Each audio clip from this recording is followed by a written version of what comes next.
Jesus, ocasião em que foi informada grosseiramente de que, dada a sua importância, ficaria por último para ser apresentada na arena em especial condição. No entanto, como já sabemos, tão logo os demais presos foram levados para o interior, Ana foi apartada e colocada na rua por uma porta lateral, com a determinação de que voltasse para sua casa a fim de afastar-se dos riscos a que estava exposta. João de Cleófas caminhava, resoluto, diante dos demais homens e mulheres, sem entenderem com exatidão o que iria se passar. O ingresso deles na arena veio acompanhado do coro hostil e das vaias das arquibancadas, sempre dispostas a humilhar os que já se achavam condenados à tragédia. Envolvidos pelas luminosas emanações, todos os cristãos se uniam em preces a Jesus. Cleófas, naqueles derradeiros instantes, se recordava das venturosas tardes em companhia de Jesus, ao mesmo tempo em que entrevia a casinha paupérrima em que fora escondido, quando a lepra o devorava. Sua lembrança regressava aos dias venturosos de sua juventude quando, iludido pelos sonhos de amor, unira-se a Judite e sonhava construir uma família, sem se dar conta de que estava destruindo outra. Pensando nisso, lembrou-se de Zacarias, o benfeitor de sua existência, a quem se ligara para sempre pelos laços do mais sincero e fiel amor, o mesmo marido a quem infelicitara e que, mais tarde, viria a livrá-lo da lepra e encaminhá-lo para os rumos do Divino Mestre. A recordação de Zacarias lhe fez brilhar o olhar, na emoção que começava a cristalizar-se em lágrimas de agradecimento e, ao mesmo tempo, de arrependimento sincero por tudo o que houvera feito de errado naquela existência. As gotas cristalinas escorriam pela sua face como se as portas do passado se tivessem aberto para uma grande revisão de sua trajetória. No entanto, uma luminosa mão tocava-lhe o coração nas fibras mais profundas como a lhe sussurrar que o passado havia sido vencido pelo amor verdadeiro.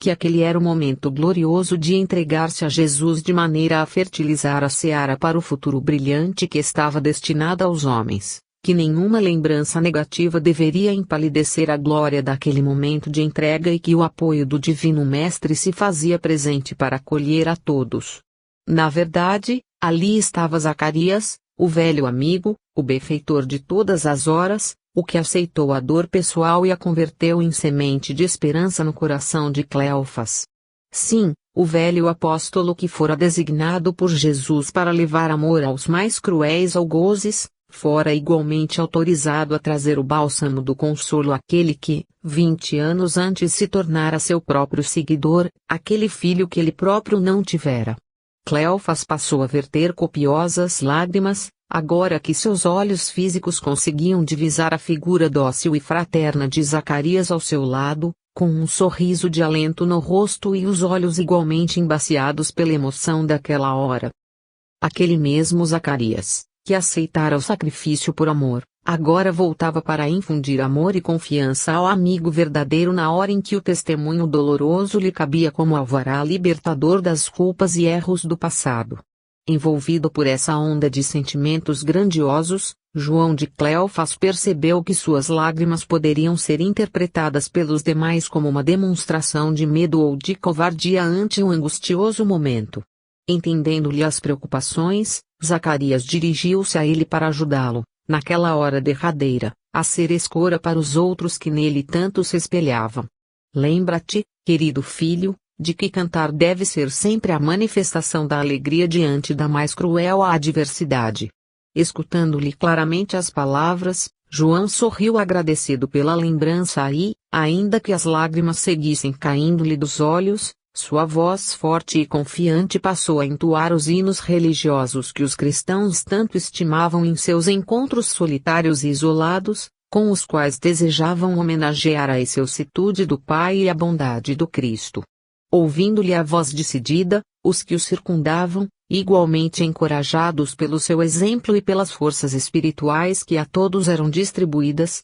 passaram a engrossar o coro, causando um forte impacto na turba que, ao redor, estava sempre acostumada aos espetáculos de covardia e medo daqueles que ali eram colocados face a face com a morte. Um silêncio abrupto percorreu as galerias mais próximas, como se fosse necessário para se certificarem de que, efetivamente, aqueles condenados estavam, realmente, cantando. E muitos escutaram os cânticos que pareciam erguer-se por força de potentes alto-falantes que os faziam chegar aos ouvidos de muitos. No entanto, eram apenas um punhado de homens e mulheres que cantavam hosanas a um Jesus que a maioria dos ali presentes jamais tinha conhecido. Um mal-estar percorreu o pavilhão do imperador, que não desejava que esta cena impressionasse o público ao redor. Assim, mais do que depressa ordenou que os leões fossem soltos, não sem antes determinar que os seus ajudantes, espalhados no meio da multidão,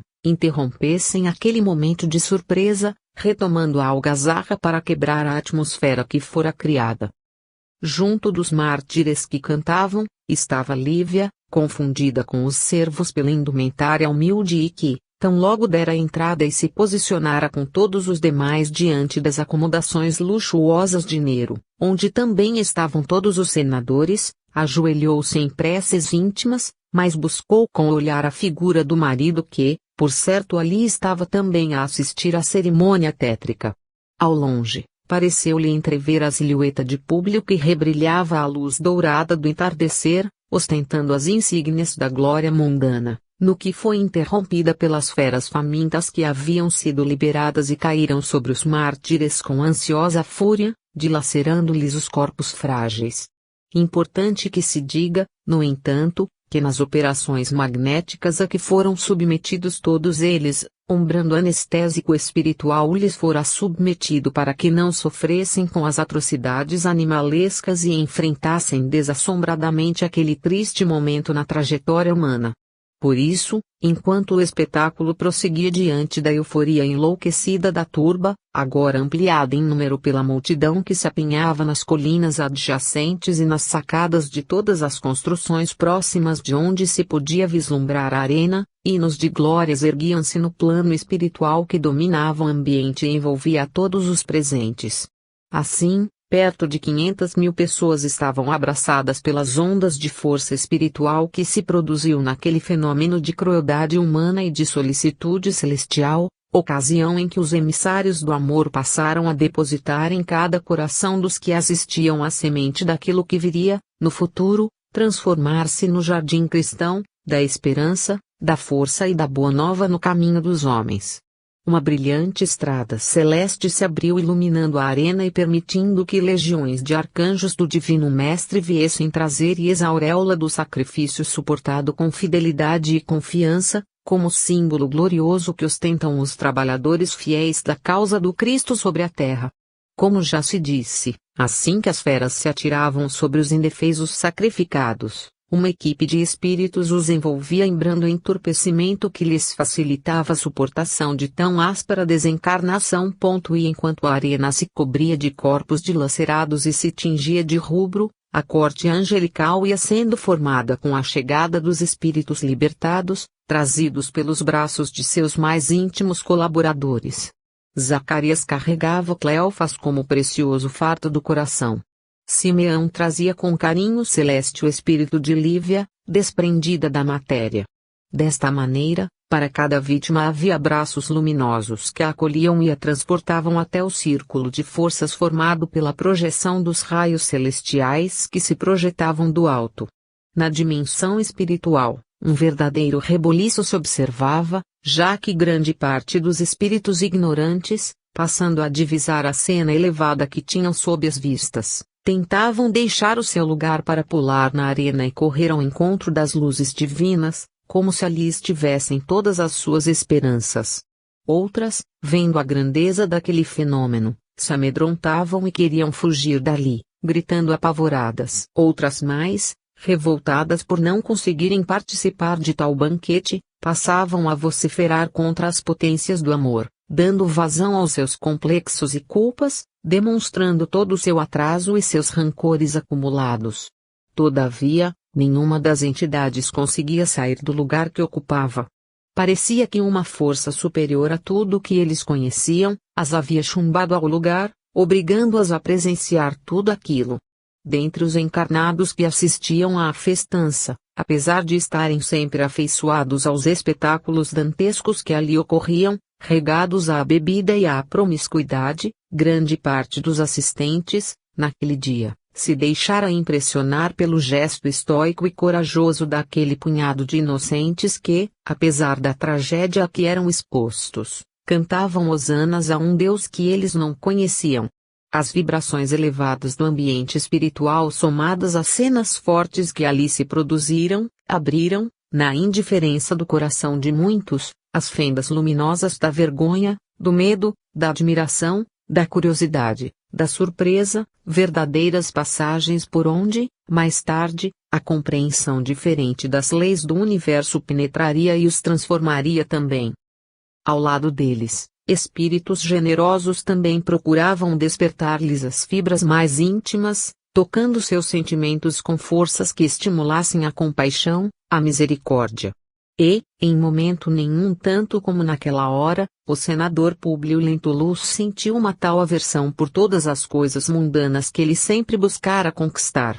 Sentindo na acústica da alma as despedidas emocionadas do espírito heroico daquela que lhe havia sido a injustiçada esposa na terra, Públio manifestou o desejo de fugir dali, lembrando-se do encontro que tivera com Jesus de Nazaré nos longínquos dias da Palestina, que o marcara para sempre, ainda que não o admitisse publicamente. Interessando-se pelo destino das criaturas que ali sucumbiam no espetáculo sangrento, buscou inteirar-se com seus colegas se tratavam, mesmo, de reles condenados à pena capital aqueles que se destinavam à garra dos leões, quando foi informado por seu companheiro de senado que havia no ar o boato de que, entre alguns condenados, a maioria que estava sendo executada seria composta de pobres cristãos que haviam sido presos nas catacumbas, o que só fez crescer as angústias de Públio, lembrando-se do misterioso desaparecimento da mulher na manhã daquele dia. No entanto, as homenagens mundanas já haviam produzido o amontoado de cadáveres na areia avermelhada que cercava o trono suntuoso de César. Qualquer modificação de destinos e injustiças cometidas, agora, já chegaria tarde demais. 8. O amparo espiritual.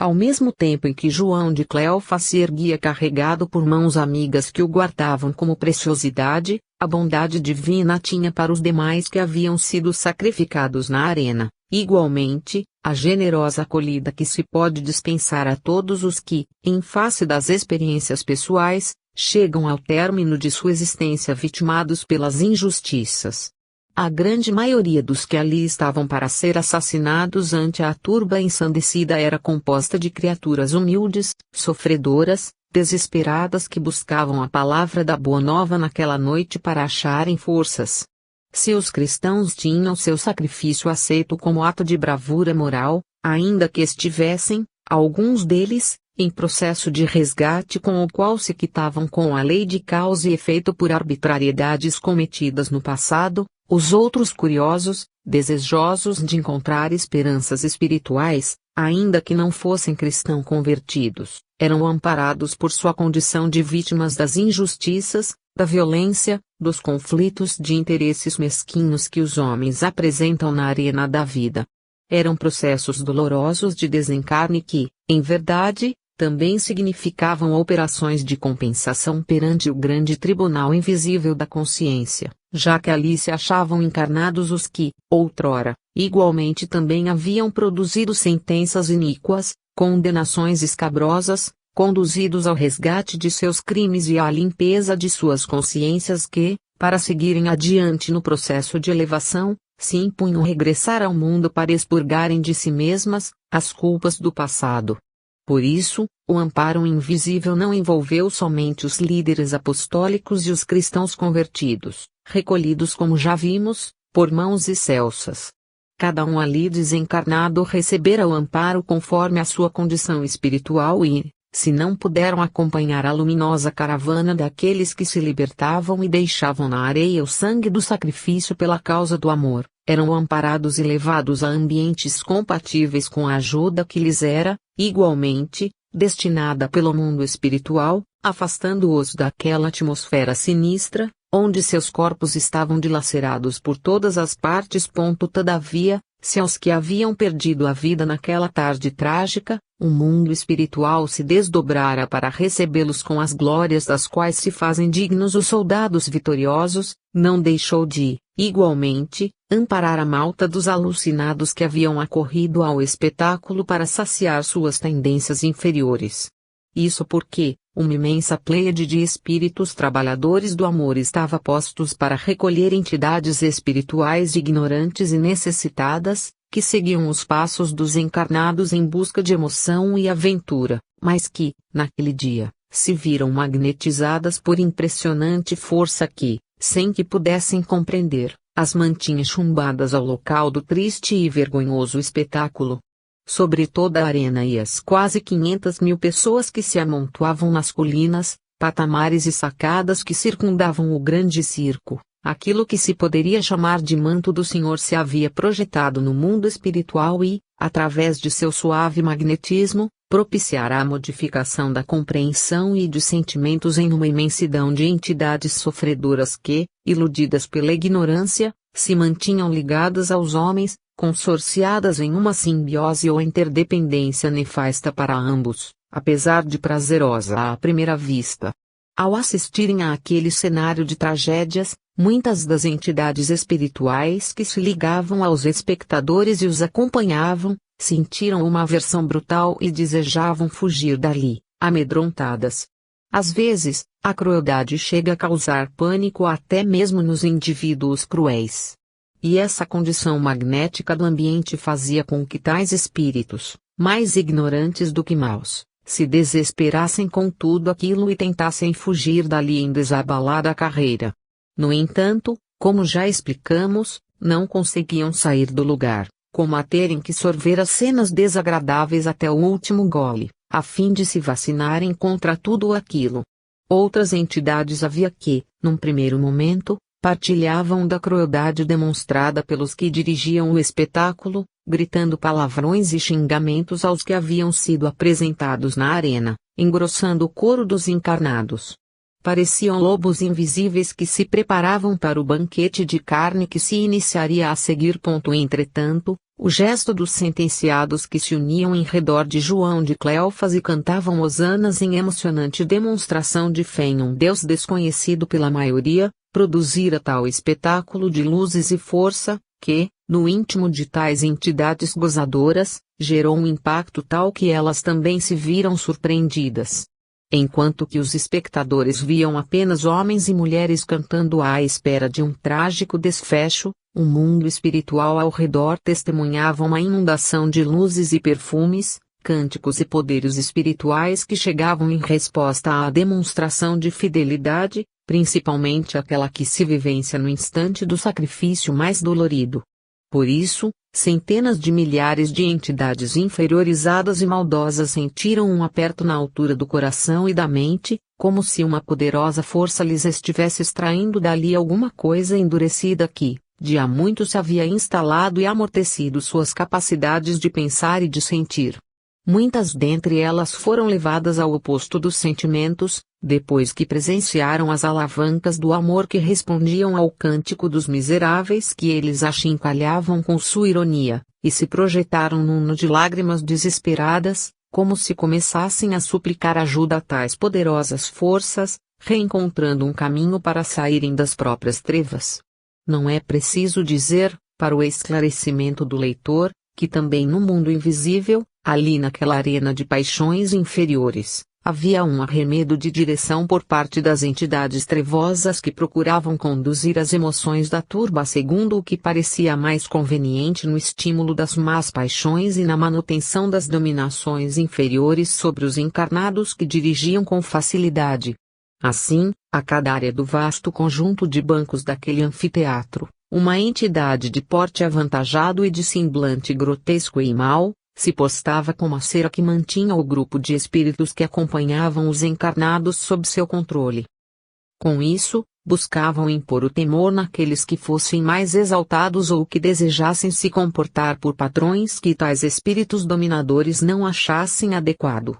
Bastava que algum encarnado se sentisse propenso a ter compaixão de algum dos gladiadores ou dos jogadores que se apresentavam na arena, demonstrando um sentimento mais enobrecido, que tais entidades dirigentes se acercavam com um látego magnético invisível, plasmado pela sua vontade e pelo conhecimento das técnicas vibratórias, e desferissem golpes tanto na entidade espiritual inferior que acompanhava aquele espectador quanto na estrutura espiritual do próprio encarnado, para que ambos sentissem o mal-estar que tais ataques produziam e se desconectassem de sentimentos elevados. No dia dos fatos narrados, lá estavam também estas entidades mais duras e frias, que se julgavam executoras da vontade do grande imperador, espírito que se ligava diretamente a Domício Nero, na condição de obsessor cruel que aproveitava das baixezas e vilezas do governante romano para produzir toda a sorte de desatinos com os quais propiciava prazeres aos seus conduzidos invisíveis.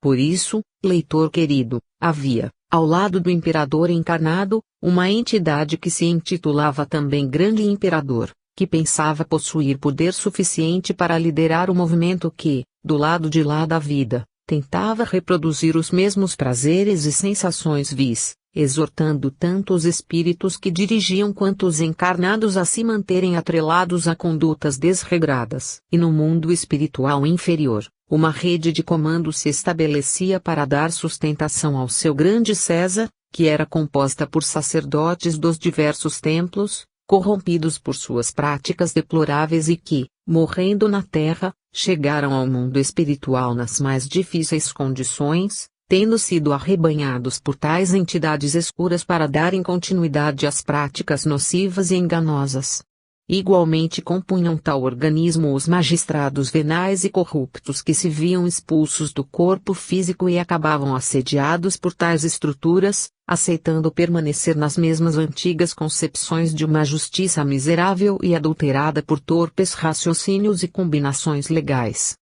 Velhos gladiadores, acostumados à frieza e à violência da luta, depois de desencarnados na condição ignorante, eram arrebanhados para exercerem a função de controladores das vibrações em ambientes como aquele, procurando se servir de sua aparência assustadora e forte para subjugar qualquer tentativa de melhoria dos espectadores de espetáculos como aqueles. Assim, naquele dia, tais entidades grotescas lá estavam, tentando realizar o seu trabalho junto dos setores que tinham sob seu controle, na vastidão dos assentos do grande recinto. No entanto, apesar de os olhos de todos estarem voltados para o mesmo festim, desde o grande imperador até o mais inferior na escala hierárquica que haviam organizado, naquele dia as coisas não estavam saindo como nos outros espetáculos, quando era muito fácil manter a bagunça magnética em ordem, segundo os critérios que lhes pareciam os melhores, ou,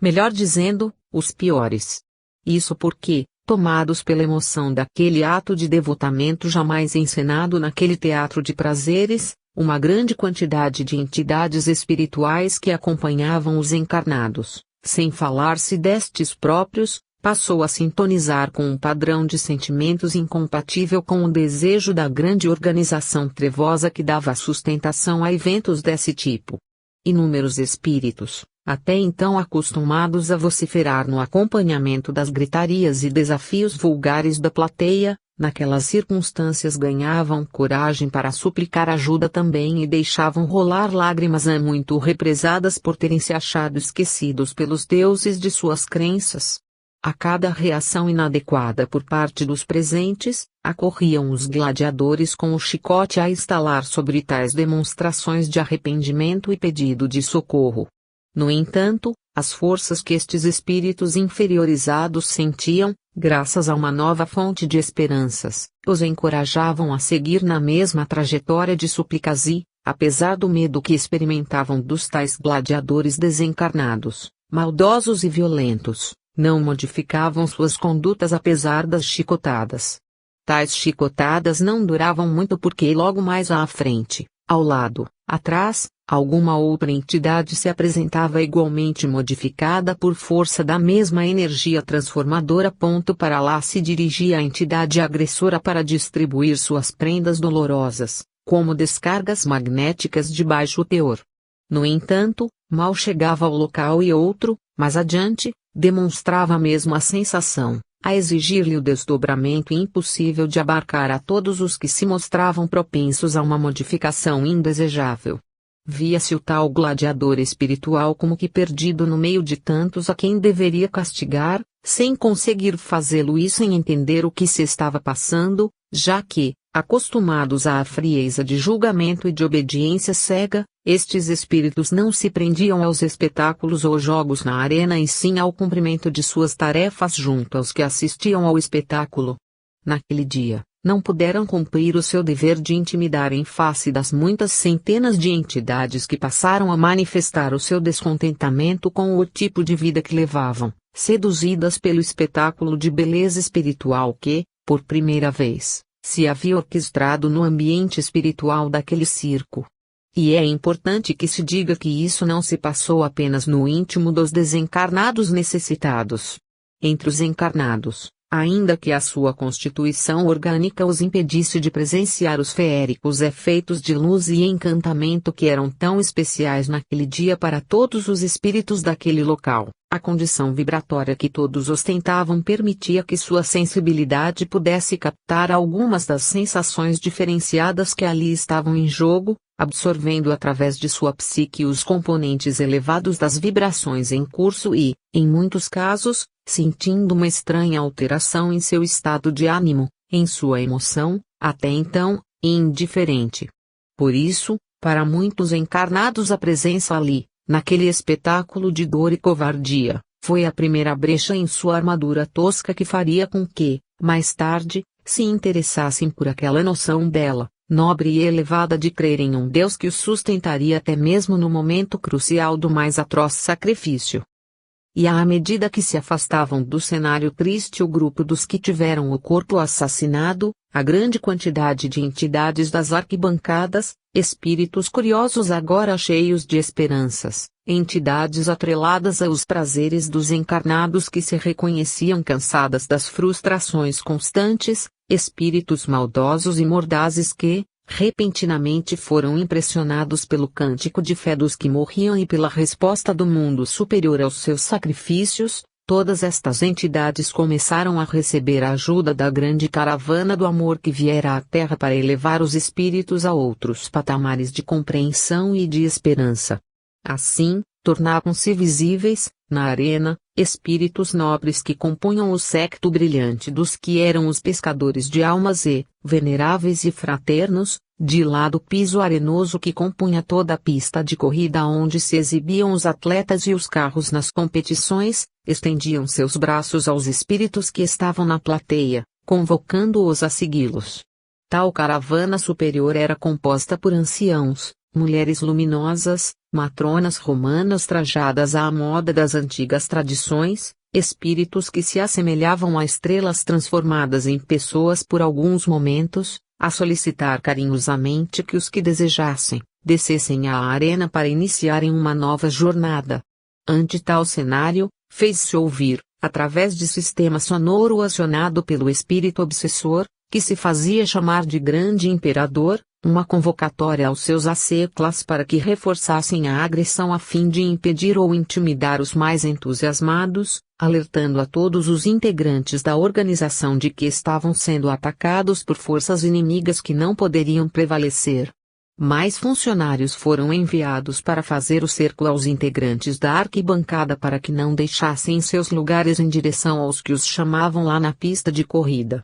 Havia centenas de espíritos luminosos que se dispuseram a enfrentar esta difícil situação para atender aos imperativos do bem sobre a terra e, corajosos, se mantinham serenos e sorridentes, esperando que os que tivessem coragem suficiente para vencer os obstáculos, aceitassem o convite e fossem até eles, de onde seriam encaminhados a outros lugares no mundo espiritual. Diante da reação violenta dos gladiadores espirituais, contudo, muitos espíritos de pouca vontade ou coragem, voltavam intimidados para seus lugares, ao passo que uma grande parcela de entidades realmente cansadas e encorajadas por tudo o que haviam visto naquele ambiente, firmavam seus olhares nas luminosas entidades que os convidavam e, sem se incomodarem com os látegos desesperados dos vigorosos perseguidores, desciam passo a passo os degraus da grande plateia e saltavam na areia. Muitos dos gladiadores seguiam-lhes os passos, tentando jogar sobre eles as suas redes, feri-los com suas lanças, usando das armas que estavam acostumados a manejar em seus ofícios de lutadores. Todavia, quando os espíritos que se destacavam da turba, transformados pela esperança, mantinham a sintonia com as entidades que os esperavam de braços estendidos, passavam a assimilar as forças amorosas que elas geravam e, assim, as redes, as lanças, os golpes magnéticos dos gladiadores não os atingiam mais, nem produziam as reações negativas que eram comuns naqueles que se deixavam intimidar pelo medo. O magnetismo elevado que envolvia o espírito inferior que desejava partir na companhia dos emissários celestes neutralizava a força pegajosa e agressora que era arremetida pelas entidades perseguidoras, tentando reter aquele que se modificava. Assim, para desespero dos que se pensavam poderosos dirigentes daquela multidão de iludidos e despreparados, usando a intimidação, a força e a injustiça, naquela tarde gloriosa uma quantidade que superou a marca de 200.000 espíritos deixou o ambiente da cidade pervertida, liberando a atmosfera vibratória dos encarnados de sua nefasta companhia. Entre os que aceitaram as convocações da esperança, estavam todos aqueles que já se descreveu antes, com o acréscimo de mais de 20 dos espíritos aqui descritos como gladiadores que, igualmente cansados daquele tipo de comportamento, possuindo um interior mais preparado para as modificações morais que se impunham pelos processos evolutivos, puderam ser tocados pelos eflúvios espirituais elevados que, também sobre eles, eram projetados. Chegados à areia, eram todos recolhidos por luminosa caravana e, sem que compreendessem o motivo, eram acometidos por pesado sono, adormecendo imediatamente ao contato com as forças poderosas do bem que os acolhiam. Assim, se pereceram na arena, em nome de uma crença sincera, aproximadamente 200 pessoas, que morriam por causa das injustiças humanas, protagonizaram um tal exemplo de amor e fé que, além de terem infundido uma semente nova na mente e no coração de uma incalculável multidão de encarnados que beiravam 500.000 de espectadores, foram igualmente o veículo do despertamento de uma multidão de espíritos sofredores, inspirados nos seus exemplos de confiança e de fé, que aceitaram mudar suas vidas a caminho de uma melhor condição espiritual. Assim, leitor querido, nunca te esqueças de que o teu modesto testemunho, silencioso e paciente, é uma força tão poderosa que nem mesmo tu consegues dimensioná-la e prever os resultados de sua aplicação sobre aqueles que te cercam ou que conhecem os teus exemplos. Nas dificuldades que surgirem, ao invés de desertar ou pensar em fazê-lo, imita os primeiros mártires do circo e eleva o pensamento ao Criador de todos na demonstração de confiança e fé em seu soberano poder. Se ele te permitiu chegar até ali, é porque confia em tua capacidade de vencer tal desafio. Sabe que tu estás preparado para enfrentar com galhardia a luta que se apresenta aí, mais do que isso, já te enviou a celeste caravana dos amigos invisíveis que te sustentarão na hora do sacrifício, quando mais e mais sofredores poderão ser beneficiados. Assim, em qualquer situação de angústia, em que os leões da crítica, da injustiça, da incompreensão, do desamor, da solidão, do desafeto, da dor física ou moral, do abandono, da infidelidade, da calúnia, da mágoa, do rancor, da tristeza te buscarem para dilacerar tua carne diante do auditório que te apulpa e te ridiculariza, lembra-te de que ali está a sublime oportunidade de te transformares em fermento que vai atingir o coração dos que te agridem e vai transformá-los para sempre. Nada do que tais leões fizerem para ti será tão profundo e transformador quanto aquilo que tua conduta corajosa e fraterna vai fazer no interior daqueles que te produzem o sofrimento. Por isso, jamais te esqueças que, se a dor te fustiga e coloca na condição de vítima, o teu comportamento generoso pode ser mais poderoso e profícuo do que qualquer ato de violência ou revide. É assim que entendemos que o perdão acaba sendo a vingança da vítima, uma vingança doce, uma vingança que constrói e transforma o agressor para o bem e para sempre. E, Não te esqueças de um detalhe: os leões podem ser numerosos, muito grandes e rugirem muito alto para te amedrontar. No entanto, tu também, como os cristãos na arena, podes cantar para eles. 9. Mãos que se estendem. A acolhida dos mártires no plano espiritual foi muito emocionante, especialmente pelo fato de cada um deles possuir ao seu lado um espírito amigo, ligado por laços seculares e que se incumbia de levar em seus braços o espírito recém-liberto para depositá-lo diante daquele em nome do qual tinham entregado tudo o que possuíam no mundo. Mais uma vez, se consegue compreender as palavras de Jesus quando se lhes retira o sentido oculto por detrás da letra fria. Chegaram até os dias de hoje as luminosas exortações contidas em Mateus 16, 24 a 26, que ensinam: então disse Jesus a seus discípulos: se alguém quer vir após mim, a si mesmo se negue, tome a sua cruz e siga-me. Porquanto, quem quiser ganhar a própria vida, perdê-la-á, e quem perder a vida por minha causa achá-la-á. Que aproveitará o homem se ganhar o mundo inteiro e perder a sua alma? Ou que dará o homem em troca de sua alma? Desse modo, todos os que ali estavam como cristãos e que haviam sido considerados criminosos e bandidos aos olhos humanos, haviam aceitado perder tudo, entregar a própria vida por amor ao Messias, fazendo vivas as suas palavras. Quando soou o clarim da libertação, jubilosos cânticos embalaram o regresso ao seio daquele que os aguardava, com belezas e glórias indescritíveis na linguagem pobre dos homens. Retratar a acolhida desses primeiros testemunhos no plano espiritual seria o mesmo que tentar construir um arco-íris no céu usando o material com que os homens constroem seus barracos em favelas. No entanto, as luminosas entidades que transportavam os recém-chegados, houveram por sustentá-los pelos caminhos florescentes e inebriantes, mantendo-os amparados pelos dias que foram necessários para o reequilíbrio parcial do perispírito, ainda que alguns ainda se achassem mais adormecidos.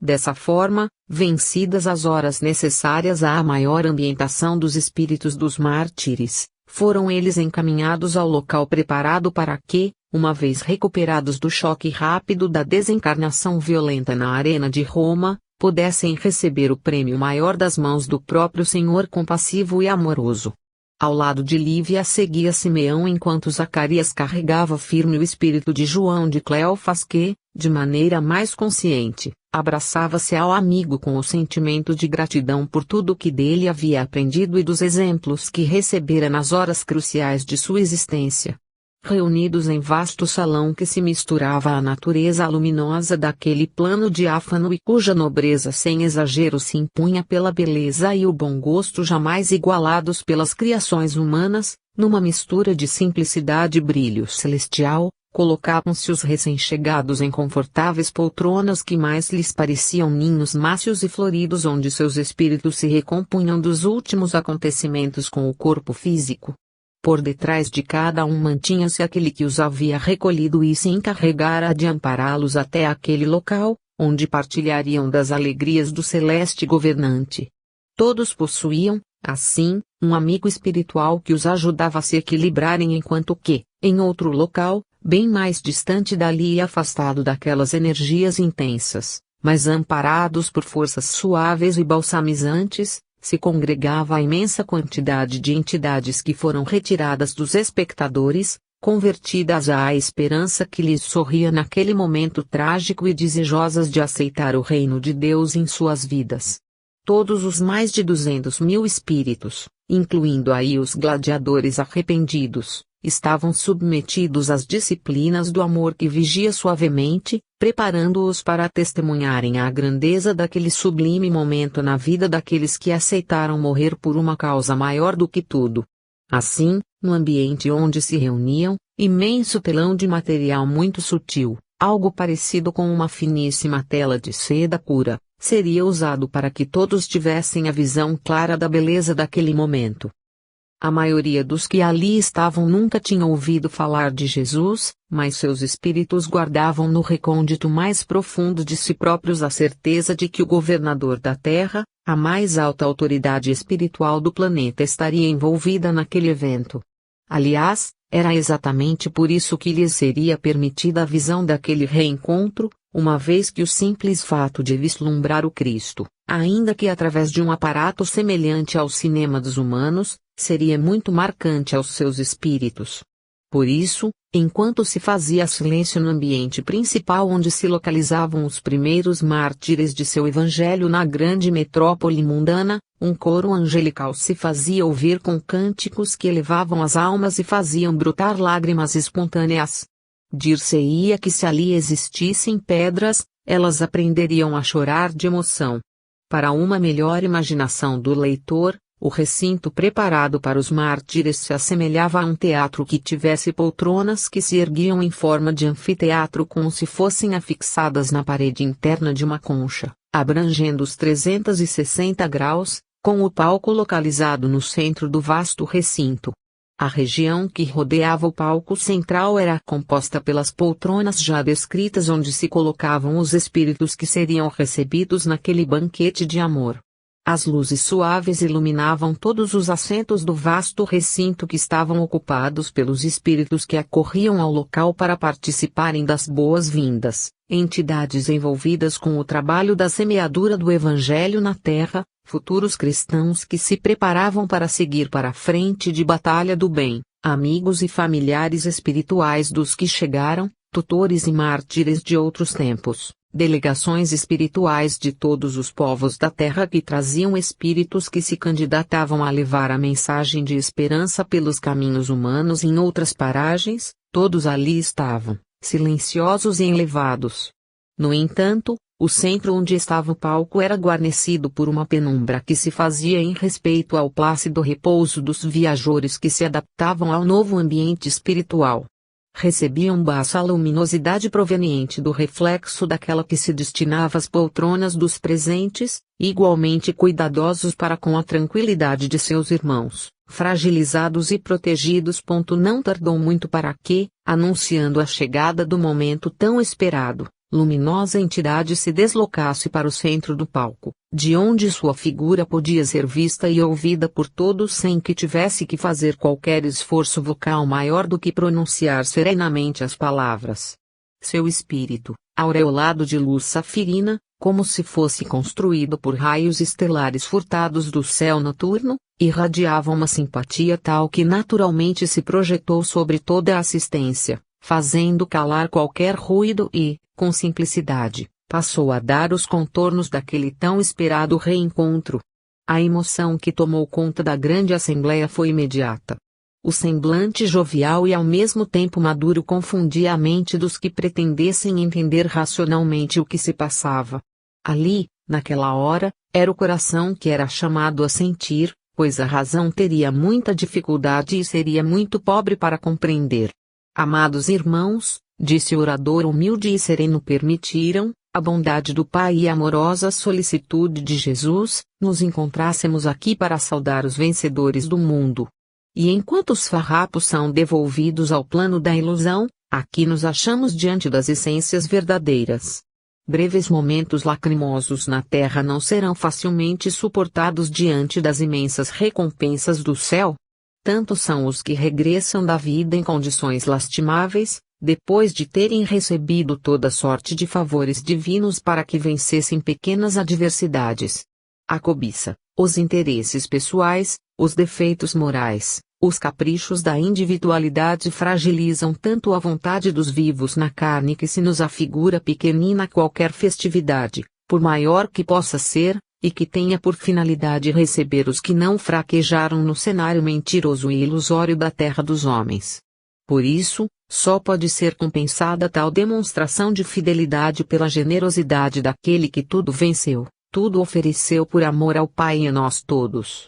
Queridos irmãos, elevemos a oração através da qual nossas almas darão graças ao Criador pelos que chegam das trevas da matéria sem terem se perdido pelos caminhos tortuosos e sedutores, ao mesmo tempo em que os entregamos ao amor de seu Filho que, com certeza, saberá acolhê-los com um carinho e um sentimento que nós ainda não logramos conquistar. E dizendo isso, cerrou os olhos para iniciar uma sincera e comovente oração, enquanto que as luzes internas do ambiente foram se esmaecendo, envolvendo tudo em uma suave e fraca claridade, ao som das melodias espirituais dedilhadas por orquestra invisível aos nossos olhos. Pai querido, aqui estamos para receber os heróis do teu amor, os vitoriosos realizadores da tua vontade, aqueles que calaram os próprios desejos para que o teu desejo se concretizasse neles, ao mesmo tempo em que nos unimos a todos os que vieram também por aceitarem as bênçãos do teu convite amoroso para o recomeço de suas trajetórias, abandonando os erros e os enganos de tantos séculos. Reconhecemo-nos, entretanto,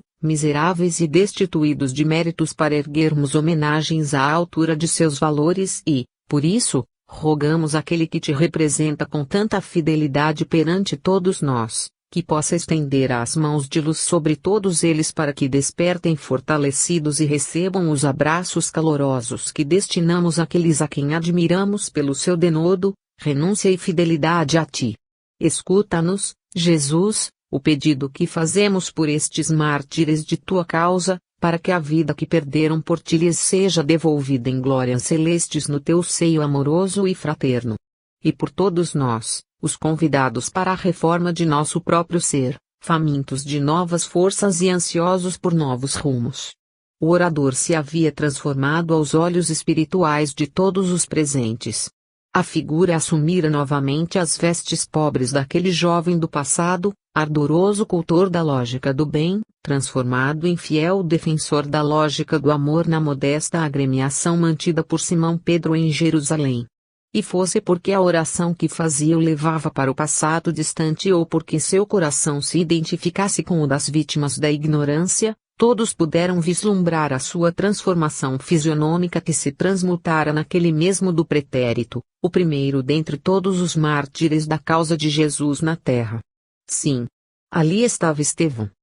Vitimado pela sanha de Saulo de Tarso, apedrejado no recinto do templo em Jerusalém, o jovem idealista que primeiramente derramara o sangue puro sem proferir qualquer imprecação contra seus agressores, entregando-se a Deus e a Jesus, por direito e por mérito fora convocado a erguer a oração inicial, com a qual todos se preparariam, dando graças ao Criador por todas as maravilhas do seu reino celeste e por aqueles que ali estavam, fustigados pela miséria que a ignorância produz, mas intimoratos, vencedores. Suas vestes resplandeciam e, nos locais onde as pedradas o haviam ferido, parecia que um floco de luz havia ali fincado suas raízes para transformá-lo em rede luminosa, como se cada cicatriz fosse uma medalha espiritual. Do alto de sua cabeça, à medida que invocara a presença do Cristo, na humildade de sua confissão de subalternidade, como se não fosse ele também um dos maiores vencedores da jornada humana,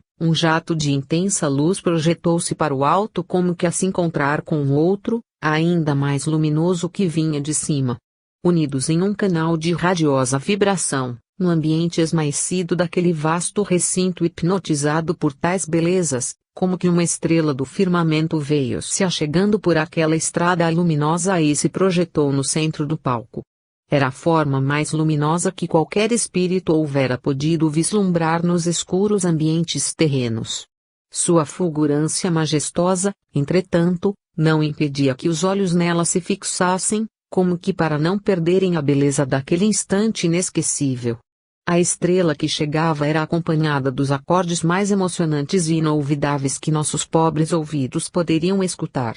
Perto deles, as mais belas melodias humanas seriam cantigas de quermesse e todos os grandes músicos inspirados, apesar de sua justa e nobre realização, não passariam de toscos aprendizes da beleza sonora. Não havia quem não se entregasse às lágrimas copiosas.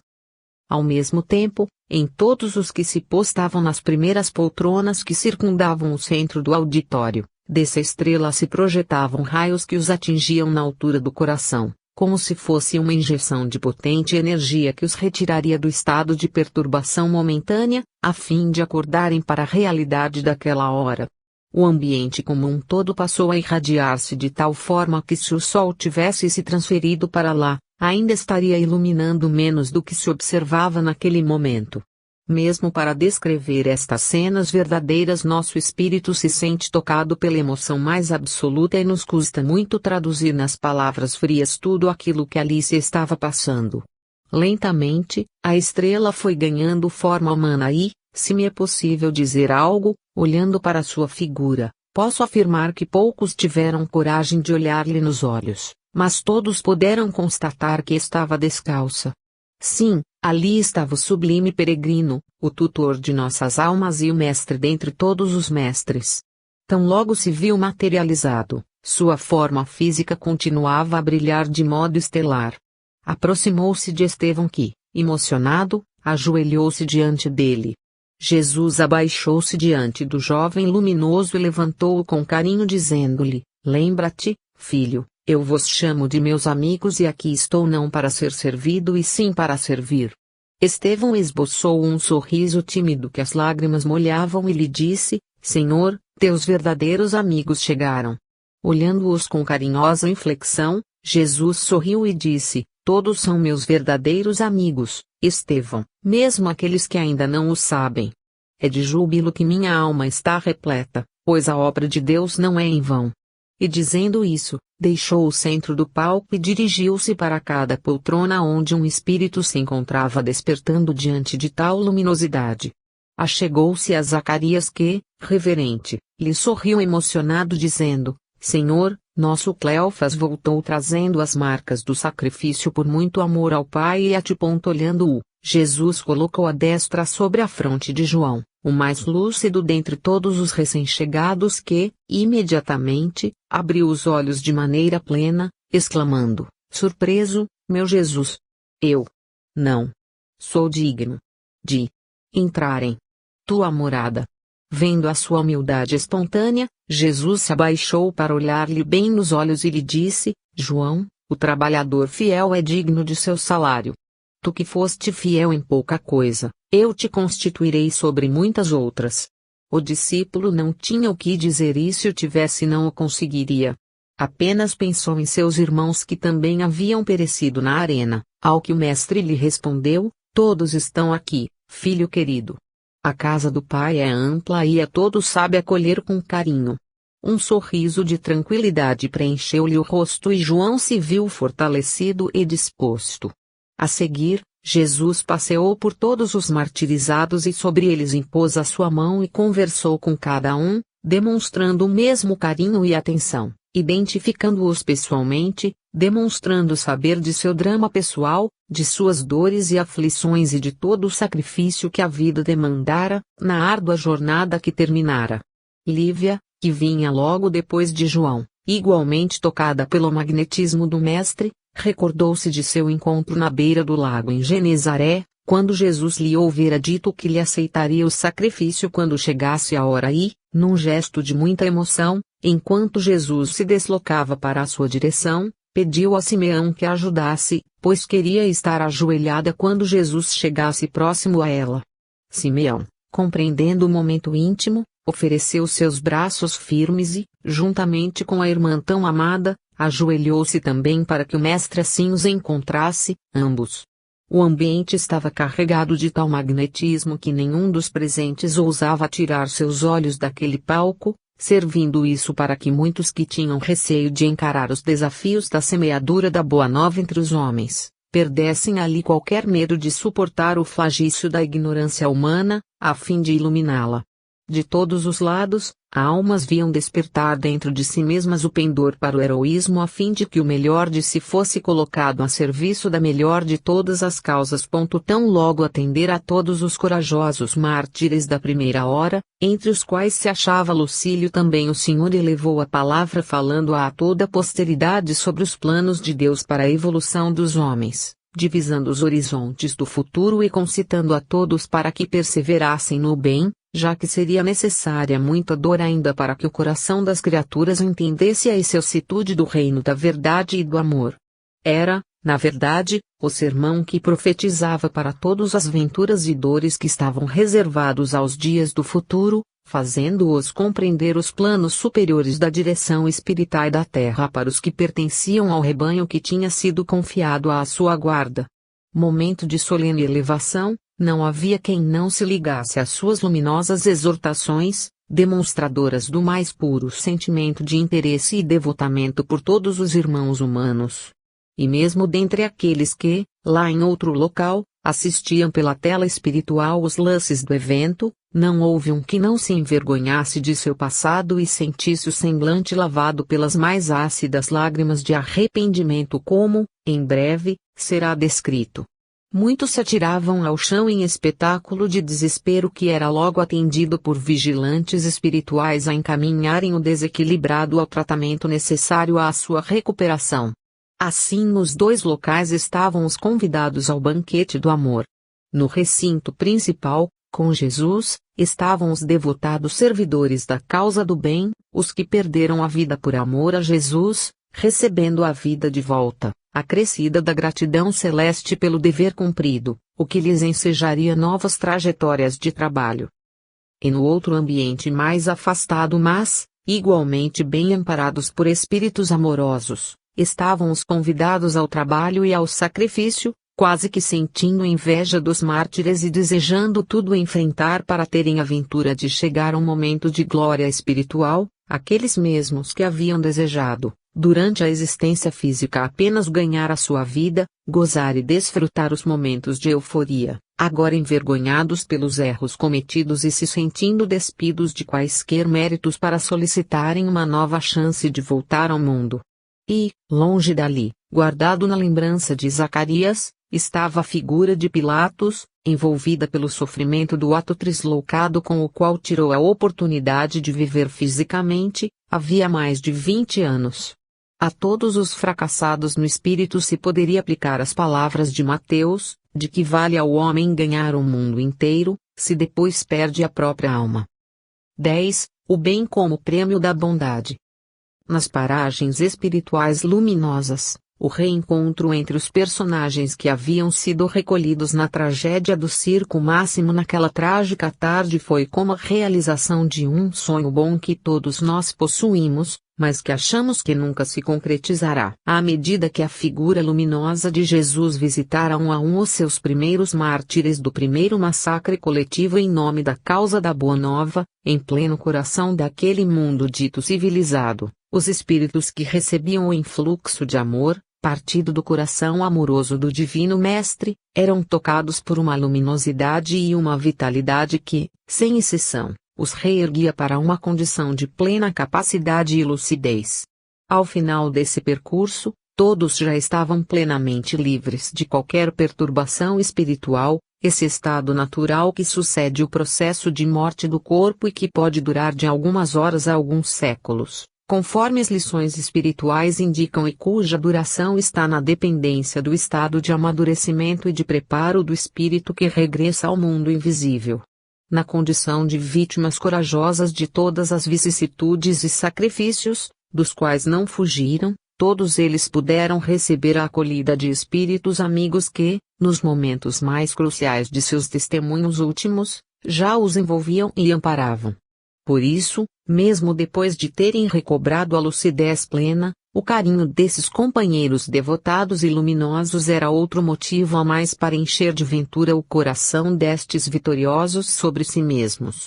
Como dissemos, João de Cleofas e Lucílio foram acolhidos por Zacarias, Lívia receberam afeto das mãos de Simeão, enquanto que todos os demais eram abraçados por entes amorosos que a eles se ligavam por estreitos laços de amor sincero. Com tais sentimentos despertados, os recém-chegados se sentiam leves e pertencentes a uma dimensão que mais lhes parecia de venturas indescritíveis e jamais imagináveis, como se tudo aquilo que Jesus havia prometido quando de sua estada na terra, fosse ainda muito pobre se comparado à realidade que os aguardava. A beleza de tudo, numa mistura de simplicidade e rara nobreza, produzia no espírito um encantamento e uma elevação ímpares.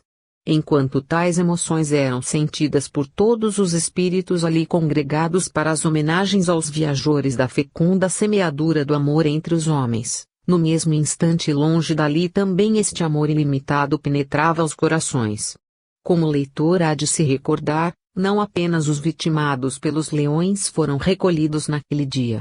Como já explicamos, Toda uma grande família espiritual que fora recolhida naquela tarde no circo de crueldade e ignorância, havia sido acolhida em ambiente afastado, de vastas proporções, onde mãos generosas e devotadas à causa do bem os amparavam nos acessos de emoção e de desespero de que eram vítimas, ao contato com aquelas cenas maravilhosas que lhes eram transmitidas em uma grande tela, comparada pobremente a um vasto cinema. Por força das vibrações espirituais de alto padrão que haviam revestido toda a arena e as arquibancadas, ainda que de maneira invisível para a maioria, quando os mártires passaram a elevar o pensamento a Deus através